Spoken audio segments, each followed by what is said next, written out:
সুখবর, আজকে ডক্টর পণ্ডিত আচার্য মিঠুন শাস্ত্রীকে অ্যাস্ট্রোলজি, বাস্তু এবং তন্ত্রের পারদর্শিতার জন্য বিশ্বরত্ন সম্মানে ভূষিত করলেন ওয়ার্থি ওয়েলনেস এর ফাউন্ডার সৌমিয়া বাজপাই এবং কো-ফাউন্ডার হর্ষিত বাজপাই। তার জ্যোতিষশাস্ত্রে অগাধ জ্ঞানের দ্বারা দেশে ও বিদেশে প্রচুর মানুষ সাফল্যের মুখ দেখতে পেয়েছে। তার এই অসামান্য প্রতিভার জন্যই তাকে বিশ্বরত্ন সম্মানে ভূষিত করা হলো। সুখবর, আজকে ডক্টর পণ্ডিত আচার্য মিঠুন শাস্ত্রীকে অ্যাস্ট্রোলজি, বাস্তু এবং তন্ত্রের পারদর্শিতার জন্য বিশ্বরত্ন সম্মানে ভূষিত করলেন ওয়ার্থি ওয়েলনেস এর ফাউন্ডার সৌমিয়া বাজপাই এবং কো-ফাউন্ডার হর্ষিত বাজপাই।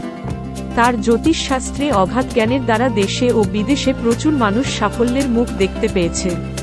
তার এই অসামান্য প্রতিভার জন্যই তাকে বিশ্বরত্ন সম্মানে ভূষিত করা হলো। সুখবর, আজকে ডক্টর পণ্ডিত আচার্য মিঠুন শাস্ত্রীকে অ্যাস্ট্রোলজি, বাস্তু এবং তন্ত্রের পারদর্শিতার জন্য বিশ্বরত্ন সম্মানে ভূষিত করলেন ওয়ার্থি ওয়েলনেস এর ফাউন্ডার সৌমিয়া বাজপাই এবং কো-ফাউন্ডার হর্ষিত বাজপাই। তার জ্যোতিষশাস্ত্রে অগাধ জ্ঞানের দ্বারা দেশে ও বিদেশে প্রচুর মানুষ সাফল্যের মুখ দেখতে পেয়েছে।